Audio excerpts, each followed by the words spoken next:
Hello, everyone. In today's presentation, our Group 7, will be presenting on our video and poster reconstruction and Before we begin, I'd like to introduce our group members. Of course, there's myself, Josh. There's also Najwa. There's also Nurin Sofia and also Isfa. So the first half of this presentation will be about the video reconstruction, where at first we'll show you the original advert, and then we'll explain to you why we chose that advert, what was missing or what were the flaws in the advert, and then of course we'll tell you the objective of why we reconstructed this advert. And then of course we'll show you the reconstructed video itself, and then we'll tell you what we added in terms of literary devices and whatnot. So do enjoy.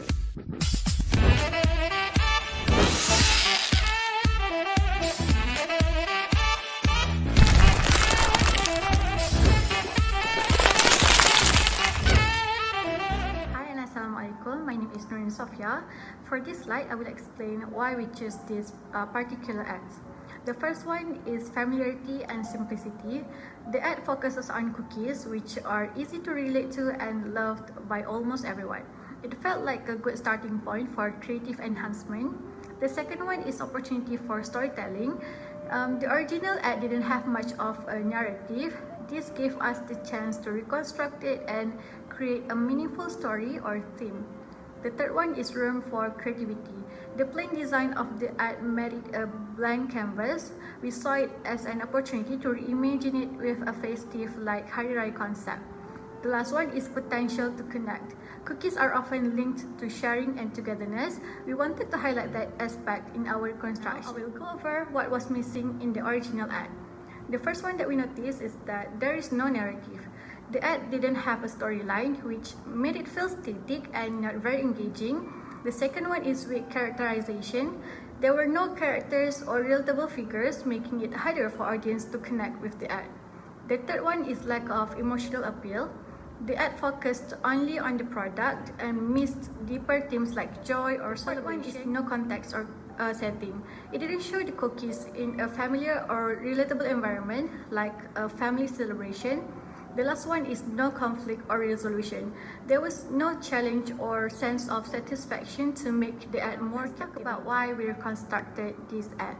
The first one is to add depth through narrative. We introduced a storyline to make the ad more engaging and purposeful. The second one is to evoke emotions. We wanted to show moments of joy and connection to create an emotional bond with the audience. The third one is to make it relatable. By adding characters and a family setting, we made it easier for viewers to relate to the ad. We also wanted to improve visual and creative elements. We used vibrant visuals, dynamic scenes, and Hari Raya elements to make the ad more festive and memorable. And here is the reconstructed video. Do enjoy.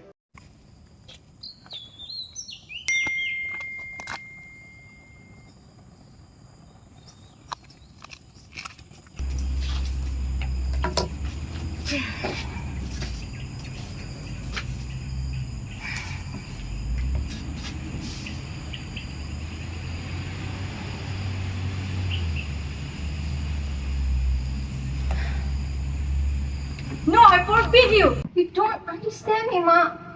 Why do you have to control everything I do? I'm not controlling you, Najwa. I just want what's best for you.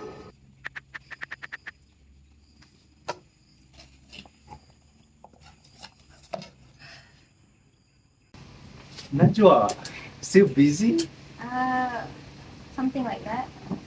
Okay, well, are you going back for Raya? No.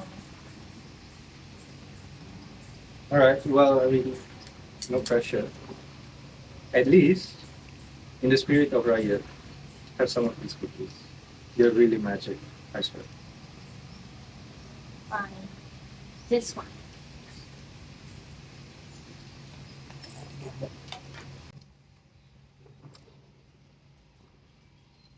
Like this, Mom? No, it's not like that. You have to do it this. You want to know something, Mom? This is like the best cookies ever. It's not just the cookies, Najwa. It's the love we put into them.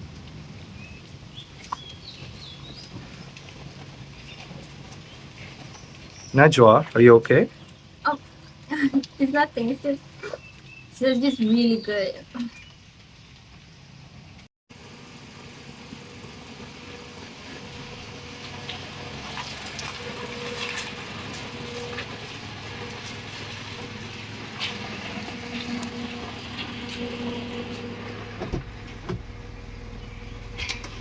So, Salam, lagi mana dia?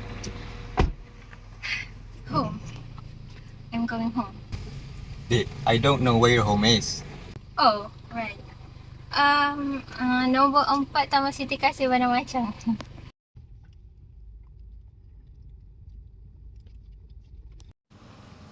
Mak, Assalamualaikum.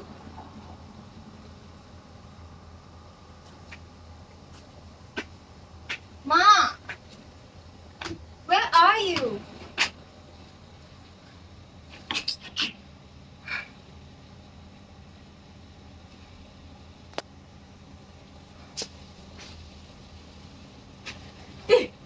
Najwa, you're home, Mak.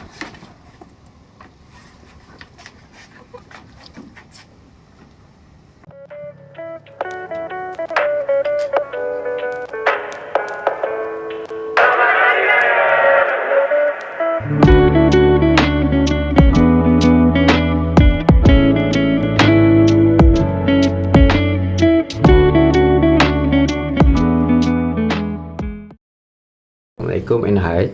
So we have added a few elements in the reconstructed video. First is we add new storyline. So the story is about a student who does not want to go back home for Raya because she had a disagreement over something with her mother. But a cookie from a friend made the student to consider back her decision whether to go back home or not. Second, we add a theme of love and togetherness. The cookies had sparked Najwa's change of heart, and she realized the true significance of the cookies. And they weren't just a festive treat, they were more to a symbol of love. And finally, we add a symbolic ending to the story. So the cookies, synonymous with Raya celebrations, had bridged the gap between them. And as Najwa ate the cookies together with her mother, she knew she had made the right decision to come home. Hi. So these are the improvements that we have made from the ads. First of all, we have highlighted the moral values, which the first one being gratitude and appreciation. In the story, the memories triggered by the cookies highlight gratitude and appreciation, reminding the protagonist of her mother's love and sacrifices. Second is sharing and kindness. So these are key values of Hari Raya, and when we think of Hari Raya, sharing comes to mind. And in the story, sharing cookies spark the protagonist's memory and make her wanna go home. Next, the story also highlights 3 relatable themes. Friendship and support shows how friends helps each other through tough times, offering comfort and care. Act of kindness emphasize how small gestures like sharing a cookie can make a big difference in building positive relationships, and decision making and growth reflects how facing tough choices like the protagonist deciding whether to go home help us grow and learn from our experience. And the third point, we make cookies to symbolize how it can bring people together. They are more than just a festive snack. They represent the chance to mend relationships. And in real life, food often brings people together, especially during celebrations. And last but not least, the Hari Raya setting, which usually highlights family moments, it adds a bit of emotional depth to the story, and it reflects how festivals like Hari Raya bring joy and togetherness.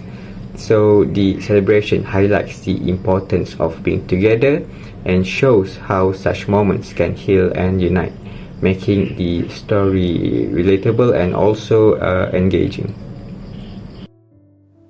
Hello Dr. Hanif Anita and my fellow classmates, I'm Najwa. So now I will be explaining about the literary devices that we have added in our reconstructed video. So the first literary device is flashback. When the negative and position flashback the character had, it tells the viewers the backstory on the relationship between the mother and daughter. So the first flashback is when Najwa recalls their last argument, which evokes a lingering bitterness and initially dissuades her from returning home. And the second flashback is after tasting the cookies Josh offers, she is reminded of the warmth and nostalgia of baking cookies with her mother for Eid. So ultimately, it inspires her to change her mind and return home. The next literary device is hyperbole. When Josh said, "They're magic, I swear," it was an exaggeration made by the friend on the taste of the cookies, suggesting that its taste is out of this world or magical. And the last literary device is anaphora. Towards the end of the video, the tagline "For every bite, for every smile, for every memory, come home." It has repetition of the word "for every," which emphasizes the emotional layers tied to enjoying cookies and reuniting for Raya. So that is for me for the literary devices, and that is all for the reconstruction video analysis. Thank you. So now we've reached the latter part of the presentation where now we'll be talking about the poster reconstruction for our group. So as you can see here, we have both posters side by side. We have the original poster on the left and the reconstructed poster on the right. I hope it's correct. But anyways, yes, the original one on the left and then the reconstructed one on the right. We've taken the liberty of choosing an old Nescafe decaf advert for this reconstruction because we see a lot of potential on it to be reconstructed, and of course we did that. So again, we've shown you the poster, and my group mates will tell you the same as the advert, why we chose this poster and what was missing, and our objective, and of course what we added into the newly reconstructed poster. For the poster, I will start by explaining why we chose this Nescafe poster for our project. We chose this poster for three main reasons. The first one is the themes. It represents the iconic Nescafe brand and conveys the universal theme of togetherness and bonding, which is timeless and relatable. The second one is the message. The poster communicates the idea of social connections over coffee, something everyone that can relate to. The third one is opportunity. This project allowed us to modernize a classic design while keeping its core message intact, making it relevant for today's audience. This poster's simplicity and focus on shared moments made it a great choice for reconstruction. Now, let's look at some of the key flaws in the original poster. The first one is outdated design. The dull colors and styling no longer appeal to today's modern audience. The second one is limited diversity. The poster doesn't reflect a multicultural or inclusive society, which is very important in today's marketing. The third one is product visibility. The Nescafe jar in the original design is not bold or prominent enough to grab attention immediately. The last one is text formatting. The bottom section is overloaded with text, making it less visually appealing and harder to engage with. These flaws made it clear that the poster needed a fresh, updated look to connect with current audience. Next, for this slide, I will explain the objectives behind our reconstruction. The first one is modern appeal. We wanted to create a fresh and vibrant and contemporary design to attract modern audiences. We also wanted inclusivity. The new design showcases a more diverse group of people, making it relatable to a broader audience. Next, we want stronger branding. Our goal was to highlight the Nescafe logo and product more prominently for instant recognition. Then, minimalism. We simplified the design by reducing unnecessary text and giving it a cleaner, more appealing look. These objectives allowed us to update the poster while keeping its original. The visual improvements that we have made for the poster. First, let's look at typography and layout. The updated ad used a sleek modern style with clean sans serif fonts, and the text is neatly aligned, making it easy to read and also visually appealing. In contrast, the older ad relies on serif fonts and dense text, particularly at the bottom, which feels cluttered and less dynamic. Next, we have the focus on the product. So, the updated poster places the Nescafe jar at the center of attention, showcasing a close-up of the packaging for a strong visual focal point. While on the other hand, the older ad has a smaller product image at the bottom, which can easily be overlooked in the overall composition. And finally, the modern design aesthetic is a major improvement. So the updated poster uses bold, vibrant colors like red and blue to create a striking and memorable visual. In contrast, the older ad leans on muted tone and natural outdoor setting, which lacks the same level of visual energy. So basically, these changes highlight how thoughtful design updates can enhance a brand message and connect with modern audiences more effectively. These are the additions to our new poster. So basically it introduces 4 key additions. First of all is the modernization. The updated poster reflects inclusivity and urban living by featuring diverse group of people engaging in social activities. Second, digital integration. The design incorporates a social media inspired layout, including elements like a post caption to connect with modern audiences. Third, bold flavor messaging. So the focus is on highlighting the product's strengths and also quality with impactful keywords like full and bold. And finally, dynamic composition. The updated visuals integrate coffee beans as design elements, adding texture and energy to the overall layout. And these changes aim to create a fresh, engaging and relatable experience for our audience. Hello again, I'm Najwa. So now I'll be explaining about the literary devices that we have inserted to our reconstructed poster. So the first literary device is imagery. So the ad uses a vibrant visual of a group of diverse people enjoying coffee together, invoking feelings of warmth, connection and comfort. So the next literary device is hyperbole. The rich, smooth flavor of Nescafe by your side exaggerates the role of the product, suggesting it is essential for creating moments of togetherness. And the third one is symbolism. The red Nescafe mugs and cozy group settings symbolize unity and shared experiences, highlighting the theme of togetherness. And the last one is pathos. The imagery and text appeal to feelings of community, happiness, and warmth, encouraging the audience to associate these emotions with the product. So that is the end of our presentation. Thank you so much for listening. That is all from us. Thank you. Goodbye.